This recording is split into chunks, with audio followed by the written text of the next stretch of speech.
Shalom Bapak Ibu terkasih. Ya, kalau siang hari ini bicara tentang covenant, sebuah perjanjian. Saudara, buat setiap anak-anak Tuhan, bahkan sebetulnya sejujurnya, semua orang itu sangat membutuhkan sebuah perjanjian. Amin. Nah, saudara, perjanjian itu adalah sebuah ikatan ya yang terjadi kepada kedua belah pihak dan masing-masing punya bagian dan tanggung jawab. Ya, ada bagian Tuhan, ada bagian kita, ada tanggung jawab kita, ada tanggung jawab Tuhan. Kita akan baca dalam Yeremia pasal yang ke-31.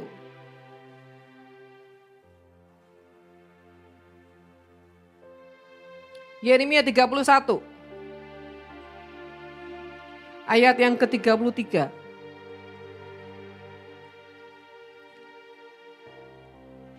Oke.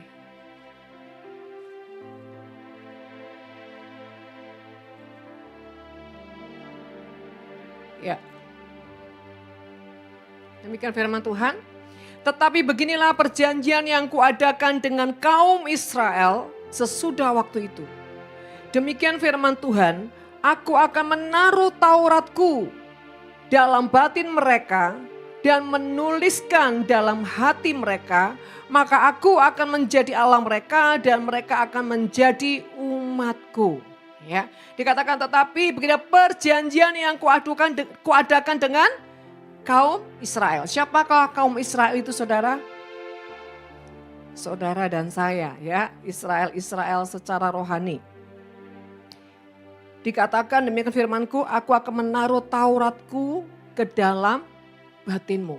Aku akan menaruh Tauratku dalam batinmu. Artinya Tuhan menaruh sebuah hukumnya, Tuhan menaruh sebuah Tauratnya, itu perjanjian hukumnya di dalam batin kita. Kenapa Tuhan harus menaruh di dalam batin kita saudara? Karena di dalam batin ini saudara, itulah tempat di mana semua sirkulasi yang dihasilkan, baik yang diterima maupun yang menjadi reaksi-reaksi hati manusia. Itulah batin. Saudara, di dalam batin yang paling dalam, saudara, itu terdapat banyak hal. Cerita-cerita memori, semua apa yang kita sudah lewati, kita sudah jalani, saudara. Semua itu akan menjadi satu ikatan. Makanya saudara terkasih, kenapa Yesus, dia lahir ke dunia ini, bahkan dia harus mati. Karena cuma satu hal. Ketika dia mati, disitulah darahnya menebus kita untuk memutuskan semua ikatan perjanjian-perjanjian dengan darah kekuatan yang di bumi ini. Tanpa sebuah darah, maka perjanjian itu tidak bisa dibatalkan. Bapak Ibu Saudara terkasih, ketika Yesus memutuskan untuk tinggalkan tahta surganya demi mencintai manusia. Bahkan bukan sekedar dia turun ke dunia, tapi dia melakukan banyak hal. Salah satunya adalah dia memberitakan firman. Ya, dia berusaha menarik semua manusia untuk menjadi percaya kepadanya. Ya. Saudara, Yesus bekerja keras. Selama berapa tahun? 3,5 tahun dia kerja keras. Tapi waktu di bawah 3,5 tahun Yesus ada dalam didikan orang tua. Saudara, satu kali saya dengar di YouTube sebuah ya perdebatan lah gitu ya. Dia mengatakan ini Mongol ya saudara. Saya nggak tahu Yesus. Waktu dia di bawah 3,5 tahun sebelum memberitakan firman, dia nggak tahu apa yang dilakukan Yesus. Saudara, kalau saya tahu, bukan saya maha tahu. Orang yang bergaul dengan firman, sama seperti orang yang bergaul dengan Tuhan. Maka rahasia dibukakan. Kalau sampai saudara nggak tahu kebenaran, walaupun tidak diceritakan. Ini bukan soal ngarang-mengarang saudara, tidak. Ini fakta, ini realita. Ngapain Yesus sebelum dia 3,5 tahun memberitakan firman, ngapain? Yesus sadar Sekalipun dia Tuhan, sekalipun dia Mesias, dia punya otoritas, dia punya kuasa. Bahkan dia punya segalanya. Karena sejujurnya orang tuanya itu juga ada dalam otoritas dia sebetulnya. Karena apa? Dia Tuhan. Tetapi saudara, Yesus meletakkan dirinya dengan kesadaran bahwa dia di posisi sebagai anak harus ada dalam didikan orang tuanya. Ini bicara tentang penundukan diri, penguasaan diri. Sekalipun dia punya otoritas, dia tidak berkata, aku ini Tuhan, tolong sembah aku. No. Pada saat Yesus lahir, dia sempat disembah oleh orang-orang Majus, betul kan? Tapi setelah dia mulai bertumbuh, dia tidak mengatakan sembahlah aku. Saudara yang terkasih, Yesus berjalan dengan sebuah struktur yang benar. Ketika dia masih kecil, dia ada dalam didikan orang tuanya. Sampai dia remaja, bahkan sampai menantikan saat dan waktu Bapa. Berapa banyak orang tidak punya penguasaan diri, bahkan tidak mau dalam didikan, tidak mau dikendalikan, tapi lebih suka menikmati keliaran. Saudara, saya sangat bersyukur dilahirkan dari keluarga yang broken, dengan orang tua yang sangat keras. Kalau dia sudah emosinya kambuh, lebih dari setan menghajar anaknya atau menghajar keluarganya. Saya mengalami beberapa kali ketika harus dihajar itu lebih dari seekor anjing, saudara. Kalau saya tidak ketemu Tuhan, saya akan meratap hidup saya, bahkan saya akan ujungnya binasa. Tapi ketika Tuhan menghampiri saya, disitulah pengharapan mulai timbul, mulai lahir, mulai ada. Masuklah ketika saya menjadi orang percaya, masuklah saya dalam proses demi proses. Saudara terkasih dalam nama Tuhan, hari-hari ini kita harus menyadari roh Tuhan itu bergerak kemana. Kita harus bisa menangkap dan mengikuti. Jangan sampai blank, error. Gak tahu lagi musimnya apa, lagi mau kemana. Saudara terkasih, kenapa Yesus begitu sangat sempurna menjalankan mandat Bapa di surga? Ya karena dia Tuhan, Bu. No. Sepenuhnya dia juga manusia. Kalau enggak, dia enggak ke taman Getsemani, saudara, stres, depresi, sampai mengeluarkan keringat darah. Yesus juga manusia biasa. Kenapa? Bapa Surgawi mengizinkan kemanusiaan rohnya itu kadang-kadang harus tidak digunakan. Supaya dia bisa merasakan kesakitan manusia. Sehingga dia tidak cuma bilang, percaya saja. No. Dalam penderitaan dia jauh lebih mengalami seperti, bahkan saudara, kita enggak seperti Yesus. Supaya enggak ada lagi orang yang bilang, Tuhan aku menderita daripada engkau. No. Penderitaan yang paling mengerikan, mengenaskan sudah dia tanggung dan sudah dia selesaikan.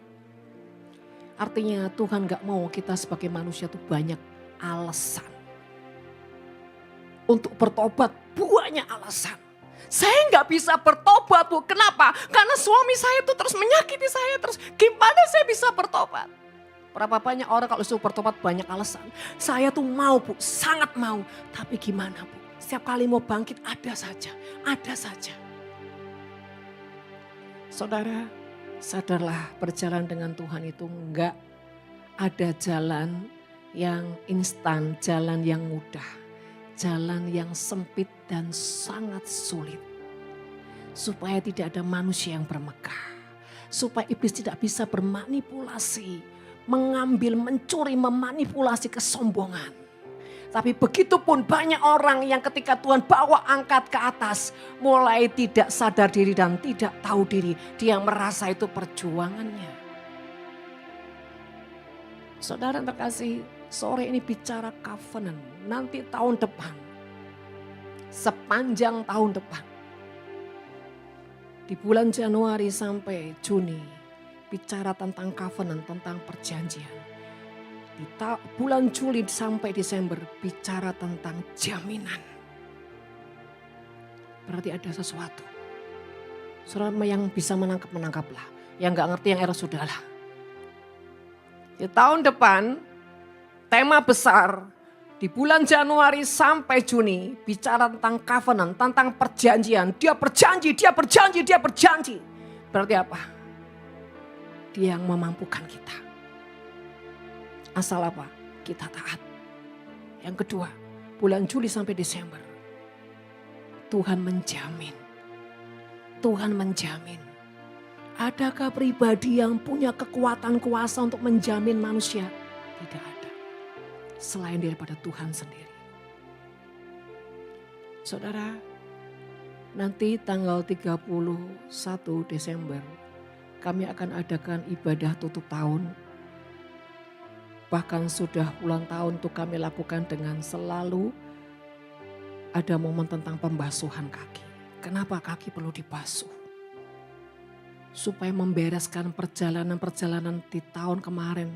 Di tahun-tahun yang ini yang kita melenceng, kita berontak, kita lari. Atau perjalanan-perjalanan tidak sesuai dengan kehendak Tuhan. Membereskan dan menguduskan kaki-kaki yang liar, yang tidak setia. Kita akan ada pemulihan keluarga, pengurapan dan ditutup dengan materai perjamuan kudus. Supaya masuk tahun depan kita sudah bereskan semua sampah-sampah.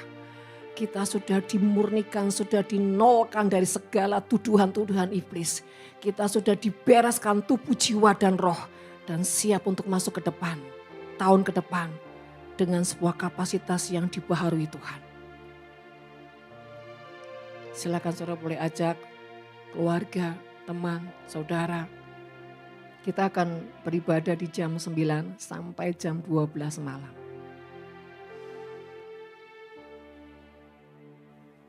Saudara, kenapa saya lakukan itu? Karena waktu di Israel, kami di Galilea naik perahu, dan perahu itu perahu Noah ya. Padahal di sebelahnya ada King David, tapi kenapa kita sudah lewat situ, ya tour guide-nya bilang, enggak yang sana. Saya percaya apapun tuntunan Tuhan itu. Enggak tahu nanti yang bulan 12 ini. Kalau ke Galilea kita ke perahu apa lagi. Dan pada saat saya duduk di situ. Saya bilang Tuhan kenapa perahu Nuh lagi. Karena tahun 2019 kami masuk ke perahu Nuh. Tuhan bilang nah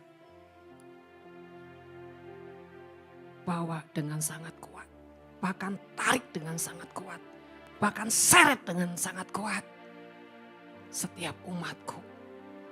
Setiap orang-orang ku kasihi. Anak-anak yang ku cintai. Supaya mereka tidak binasa di luaran sana. Dan tiba-tiba saya terdengar banyak suara-suara yang bilang, aku tidak layak Tuhan. Aku begini, aku begitu. Tuhan bilang gini, tarik saja. Paksa mereka. Tuhan bilang, aku enggak peduli mereka compang-camping, aku enggak peduli mereka berlumuran dosa. Asal aku dapati hatinya mau bertobat dan diubahkan. Aku akan mengerjakannya di dalam perahu itu. Sampai dia menjadi pribadi yang benar-benar mengalami sebuah perubahan. Dan saya lihat perahu itu sangat besar, tapi isinya hanya seperempat. Mengerikan sekali saudara. Dan hari-hari entah kenapa saya terus terngiang suara sebuah covenant. Perjanjian. Kalau tahun kemarin tentang tudung ya, masih ingat ya? Tudung. Saudara, ketika kita ada di bawah tudung, maka Tuhan yang menjamin untuk setiap kita dalam covenant-Nya. Kita dalam perlindungannya. Dan sebentar lagi kita akan mengakhiri tahun ini. Sungguh anugerah Tuhan sangat luar biasa. Saudara masih ingat tadi waktu di awal sebelum ibadah kita penyembahan. Masih ingat lagunya apa tadi? Ya sebelumnya. bicara tentang darah Yesus. Bicara tentang materai perjanjian. Dan ketika penyembahan tadi demi penyembahan dia hadir. Dia membuka sebuah rahasia yang luar biasa. Dia bertanya, apakah satu kebetulan kau menyanyikan ini? Saya bilang tidak Tuhan, Roh Kudus yang menuntunku. Saudara, sebab itu kalau sudah menantikan Tuhan, jangan tunggu ibadah memulai. Kau masuk saja kau sudah menantikan Tuhan. Begitu kau masuk melangkah ke tempat ini, dia melihat setiap hati yang sungguh-sungguh menantikan dia, merindukan dia. Gak ribet.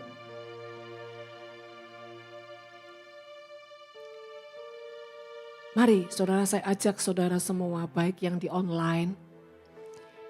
Kalau sudah masuk ke dalam ruang ibadah, belajar tenang, diam, saat teduh, buka hati dan mulai mencari Tuhan. Mulai bicara dari hatimu, Tuhan, aku menginginkan Engkau.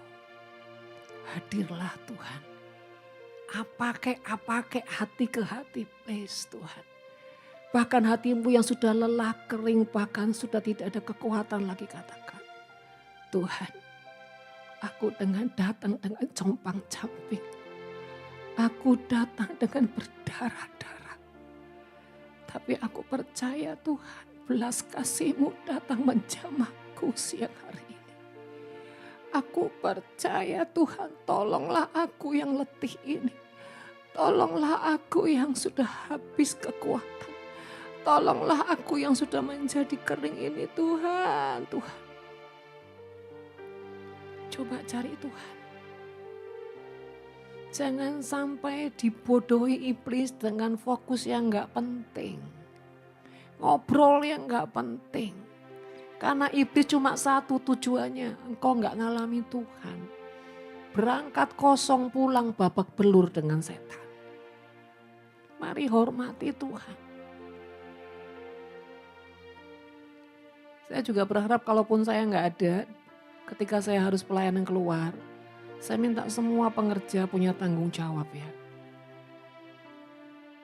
Jemaat juga yang dikasihi Tuhan. Saudara, nanti di akhir ibadah tutup tahun, Tuhan akan kasih reward buat setiap orang-orang yang hatinya setia selama ini. Dan yang belum dapat, jangan kecil hati. Motivasi hatimu. Saya ngomong gini bukan terus supaya saudara, wah kalau gitu saya ke nafiri aja. Jangan menjadi orang yang punya hati mendua.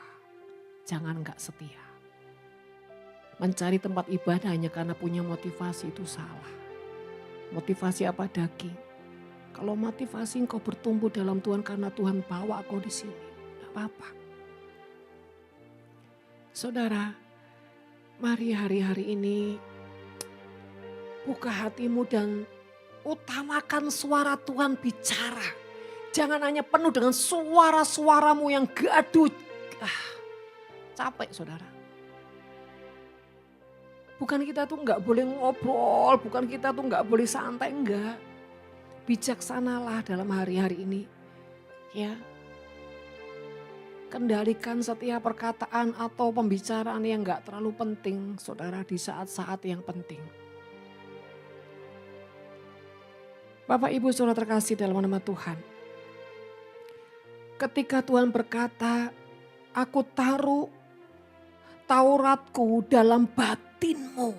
Itu tandanya saudara, ketika dia mau taruh saudara, berarti hati kita, batin kita harus dibersihkan.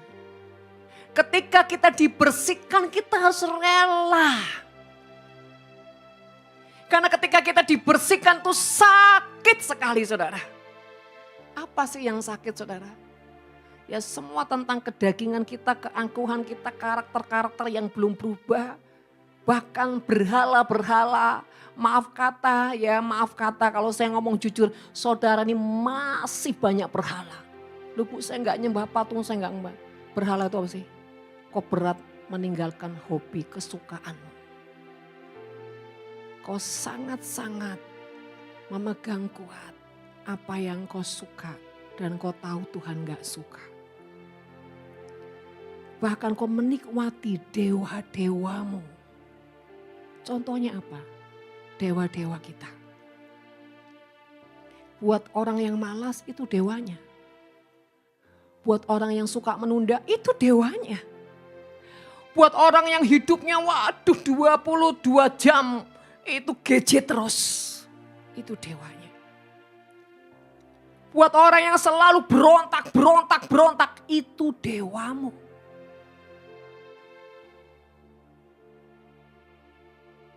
Buat orang yang selalu gak bisa tulus itu dewamu. Buat orang yang suka menunda itu dewa. Mari kita singkirkan semua berhala-berhala dalam hidup kita. Berapa banyak orang tahu Tuhan gak suka dengan sikapmu. Tuhan gak suka dengan perbuatanmu. Tuhan gak suka dengan setiap kali yang kau lakukan. Dan Tuhan berusaha lepaskan nak dewa itu. Tuhan, yang lain boleh kau minta dalam hidupku. Kerajinanku, hartaku, semuanya. Tapi tolong kesukaanku jangan kau sentuh. Coba cek masing-masing. Kesukaan yang membuat engkau sampai membatasi hubunganmu dengan Tuhan itu apa? Bisa juga kesibukan yang gak penting-penting. Berapa banyak orang gak berhikmat, gak bijaksana. Dengan membuang waktu. Saudara, saya berusaha beberapa kali ini untuk punya quality time dengan anak-anak. Kalau yang saya dulu mikir saudara, waduh sudah berapa menit ini? Sudah setengah jam, sudah 1 jam, gelisah. Tapi satu kali Tuhan bawa, membaur dengan mereka. Sejujurnya masih ada gelisah-gelisah di hati. Karena apa? Sejujurnya kepengen cuma sama Tuhan. Saudara, kalau saudara sebagai pemimpin, gembala, orang tua. Saya tanya, ketika kau meletakkan waktumu, hidupmu untuk quality time dengan keluargamu. Dengan orang-orang yang Tuhan taruh untuk kau pimpin. Apakah sejujurnya kau sadar 100% bahwa dia sedang membuang waktunya untuk bersama-sama dengan kita? Atau gini, ini ikut nongkrong bikin sebel aja jadi kita nggak bebas ini. Seperti apa reaksi-reaksimu? Kecuali kalau saudara punya pemimpin-pemimpin yang nggak suka sama Tuhan ya. Nggak suka bergaul Tuhan, nggak suka lebih cari Tuhan. Itu bukan berkorban, memang dia demen saudara buang waktu. Kenapa? Karena di dalam setiap pemahaman saya, waktu itu sangat berharga. Detik demi detik itu berharga. Kenapa? Karena ada ketakutan yang terselubung. Apa ketakutannya? Ketakutan apakah ada kepastian dengan semua anak-anak ini. Dengan jiwa-jiwa yang Tuhan percayakan. Dengan jemaat-jemaat. Saudara, saya semakin paham stresnya Musa membawa umat yang penuh dengan pemberontakan. Karena buat Musa untuk naik ke Gunung Sinai itu enggak gampang. Sekarang itu mah sudah jauh lebih subsidi saudara. Kalau kita ini cuma tinggal melakukan 20%-nya, Musa 100%-nya. Karena apa? Kita sudah diantar dengan mobil, sudah diantar dengan onta saudara ya. Walaupun ngeri-ngeri sedap saudara ya. Kita mah tinggal 1/4-nya doang. Itu pun kalau enggak hati-hati jatuh saudara. Ketika naik ke sini sampai ke puncaknya saya membayangkan Musa. Dan saya memikirkan berhalusinasi dengan roh saya. Bagaimana ketika Musa melihat bangsa Israel sedang membuat lembu emas di kejauhan. Dan betapa Musa kesel sampai dia harus pecahin 2 loh batu. Kalau dipikir loh Musa memecahkan 2 loh batu itu kurang ajar banget, betul gak? Kan itu tulisan siapa? Kenapa Tuhan gak marah? Karena Tuhan paham hatinya Musa. Dan Tuhan akan bicara gini, seperti itu juga yang kurasakan Musa untuk mencintai manusia. Kadang manusia itu ya gak peduli dengan pengorbananku. Bayang untuk naik ke Sinai itu gak gampang saudara. Wow. Tapi di situ Tuhan bicara. Sebuah cinta itu selalu 100% selalu meletakkan korban. Jadi kalau ada orang bilang kau mencintaimu kok gak pernah letakkan korban yang terbaik. Itu gombal. Saudara terkasih. Mari. Kemarin kita sudah buat ibadah pembukaan youth dengan tema ini. Dan sebetulnya tema ini sudah harus dilepas. Tapi karena ada sebuah permintaan, ya oke lah. Tapi pada saat ada sebuah permintaan iblis bilang gini, kok enak kamu yang dapat, kamu yang berlelah-lelah sampai ke Israel, materaikan di Sinai, materaikan di Hermon, bahkan jadikan di sini. Mereka kok minta. Artinya itu imbasnya juga perjanjiannya. Tapi saudara, suara-suara itu saya kenal, dia bukan suara Tuhan. Saya bilang, iblis kau dengar ya, jangankan satu gereja, siapapun gereja manapun, kalau kami bisa memberkati dengan materai perjanjian, kenapa enggak? Kalau saudara masih diberikan kesempatan untuk berlelah-lelah, bahkan menjadi orang yang meletakkan banyak korban, itu kehormatan. Bukan jadi satu beban. Dan sesungguhnya kita ini bukan orang yang punya kepemilikan. Semua dari Tuhan kembali ke Tuhan. Dan saudara terkasih kembali lagi kenapa Tuhan taruh itu Tauratnya di batin kita. Ketika kita mau Tuhan mau masukkan sesuatu di dalam kita. Dia harus bersihkan dulu, bersihkan, bereskan. Makanya kemarin saudara dalam ibadah pemuda kemarin. Kita bikin acara di mana kita angkat semua, ya, mereka tulis semua kelemahan, kutuk dan bla bla. Di sebuah kertas. Dan kita angkat sama-sama. Dan itu kita robek.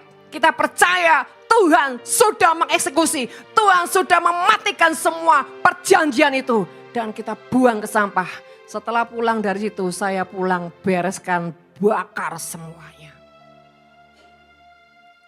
Ketika saya bakar, saya banyak mencium setiap roh kenajisan. 90% di situ roh kenajisan. Di situ hati saya, Tuhan, terima kasih.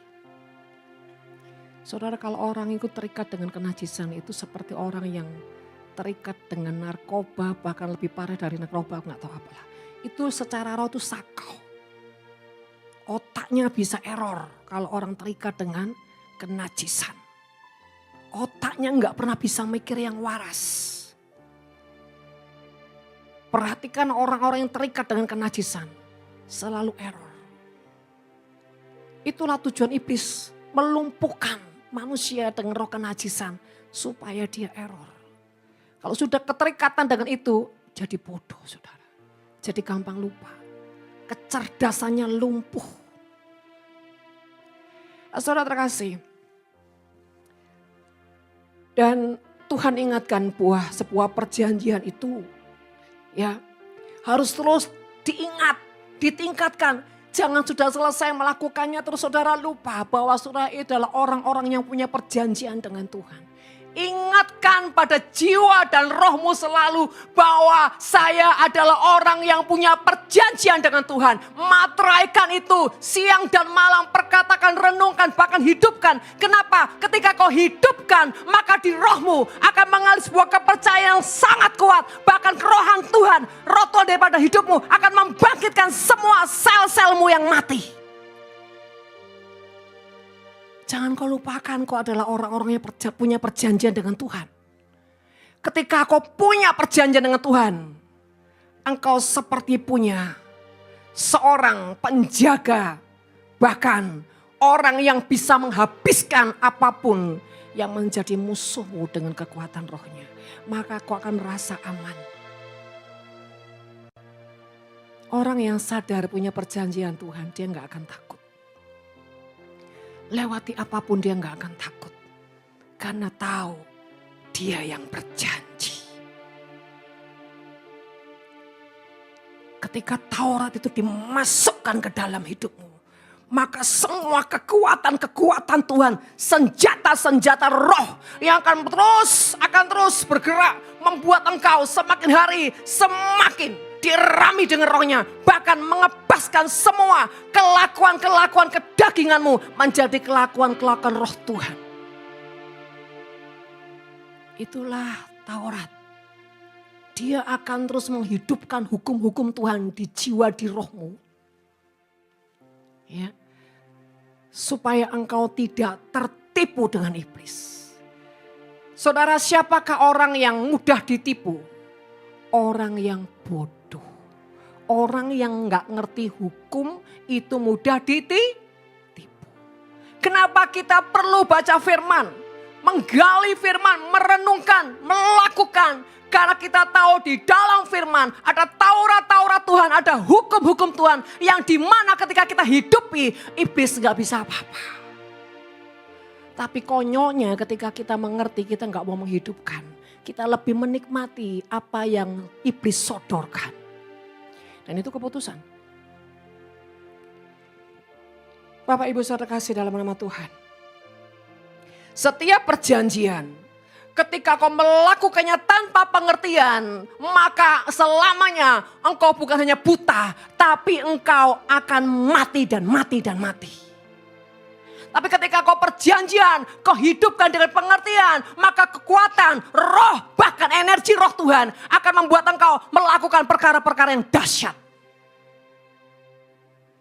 Terutama anak-anak muda ya, yang udah pakai jaketnya itu, Revival Covenant. Ya, itu hidupkan, bukan cuma kau bungkus tubuhmu. Itu jubah. Makanya saya bilang sama Maria, itu harus beli sendiri. Gak boleh minta orang tua. Kalau minta orang tua batal perjanjiannya. Beli sendiri dengan uangmu sendiri. Itu sah. Perjanjian itu saudara akan punya legalitas yang sangat tinggi ketika itu kau bayar dengan pribadimu sendiri. Makanya jangan suka punya mental gratisan. Kalau kau selalu suka mental gratisan, semua cuma mau fasilitas-fasilitas, kau nggak pernah mengerti bagaimana menyediakan fasilitas, bagaimana berjuang, bagaimana peperangannya, bagaimana mempertahankannya. Maka engkau nggak pernah bisa menghargai apapun dalam hidupmu. Setiap kalau baca ini, ingatkan dirimu, ingatkan Tuhan. Tuhan, kau punya perjanjian, kebangkitan dengan aku. Kenapa Tuhan berikan covenant revival? Tentang kebangkitan, karena sesungguhnya sudah banyak roh yang tertidur, roh yang mengalami kematian. Sebab itu katakan bangkit dari tiduran. Bangkit dari kematian. Supaya apa? Kristus bercahaya atasmu. Kenapa kita perlu cahaya Kristus saudara? Karena itu bicara kebenaran. Kebenaran yang memerdekakan engkau. Sehingga engkau tidak ditipu dan tidak diperbudak oleh roh-roh jahat. Roh jahat bukan di keluaran sana saudara. Bahkan roh jahat banyak di rumah-rumah Tuhan. Roh yang memanipulasi. Roh yang berkelit. Roh yang banyak tentang apa? Tidak benar. Semua tentang penyelewengan firman Tuhan. Tidak semua firman Tuhan yang disampaikan itu benar. Karena manusia banyak di akhir zaman tidak duduk diam mencari hikmat dan kehendak Tuhan. Banyak firman yang disampaikan cuman copy paste, cuman ikut-ikutan, cuman dengar kabar yang tersyurhat tahun-tahun ini. Atau cuman saudara berdasarkan kebenaran-kebenaran dia olah lewat apa? Firman. Tuhan berkata, nak, mengerikan sekali akhir zaman ini. Karena tidak semua firman yang dilepaskan itu kebenaran dari benihnya Tuhan. Sebab saudara berhati-hatilah. Jangan kejar pengurapan. Jangan kejar-kejar mujizat. Kalau itu palsu, engkau akan mengerikan. Tapi kejar didikan Tuhan, itu pasti murni. Sesuatu yang murni tidak bisa kita tutupin, saudara. Sesuatu yang murni akan terpancar, akan terasa, bahkan akan berdampak. Jadi Bapak Ibu Saudara terkasih, dalam nama Tuhan bicara tentang covenant. Hari-hari ini kalau saya lihat spirit Tuhan, dia seperti singa yang mengaum begitu kuat. Tapi bedanya saudara, auman iblis dengan auman Tuhan.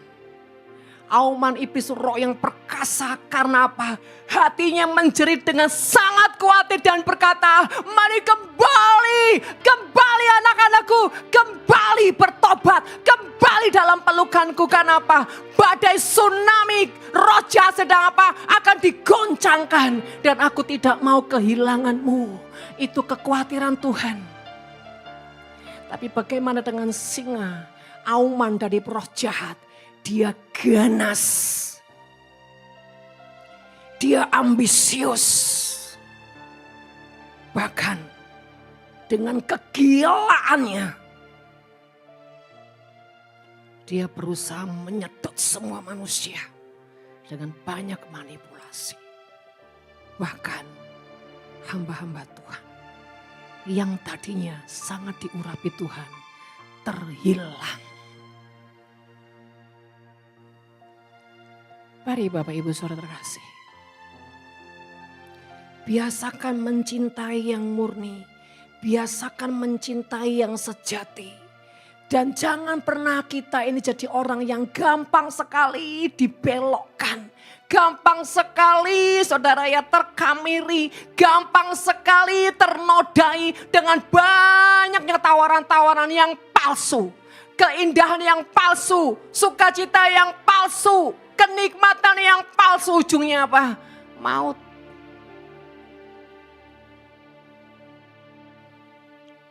Ini tiba-tiba Tuhan kasih saya tugas. Tuhan minta di ujung ibadah tahun nanti, tudungi mereka dengan selendang Covenant Revival. Wah, kami jadi punya PR tiba-tiba nanti ini ya.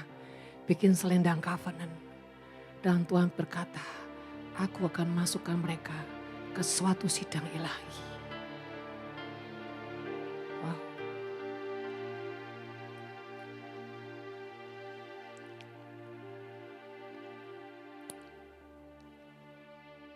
Terlalu baik Tuhan. Terlalu baiknya Tuhan. Apa yang tidak pernah kita pikirkan, tidak pernah timbul di hati kita. Ketakutan Tuhan, kekhawatiran Tuhan karena kehilangan anak-anaknya. Ketidakrelaan hati seorang bapa untuk kehilangan anaknya. Terkadang dia harus seperti pelayan yang merendahkan diri, memohon-mohon belas kasih dari anak-anak yang dia cintai. Supaya anak-anaknya mengerti betapa ketakutan Tuhan itu. Dasarnya karena dia mencintai dan terlalu mencintai kita. Terima kasih Tuhan. Terima kasih Tuhan. Saudara, di tahun depan Dia ingin membawamu ke sebuah pesta. Pesta yang dunia gak bisa berikan, nak. Pesta yang dunia gak bisa kasih. Tapi aku akan mendandani jubah-jubahmu yang kotor, berlumuran lumpur dan dosa. Aku akan mendandani dan akan membawamu masuk di tahun depan ke pestaku. Asalkan ada hati yang mau bertobat. Asal ada hati yang mau mengatakan, Tuhan, aku rela meletakkan semua kelemahanku, bahkan kesukaan-kesukaan yang aku mau, ku minta Aku rela Tuhan. Aku tidak mau ada berhala dalam hidupku. Aku tidak mau ada pembatas antara Engkau dan aku. Saudara yang kekasih, Tuhan hadir. Tuhan hadir. Juga yang di online, Tuhan hadir. Engkau enggak usah kecil hati karena ada 2 orang berkata, Tuhan, seandainya aku di sana bisa duduk dan menikmati betapa bahagianya aku, Tuhan. Tuhan katakan, nak, aku tidak bisa dibatasi dengan ruang dan tempat. Tapi aku akan hadir ketika engkau menginginkan aku dengan sangat kuat.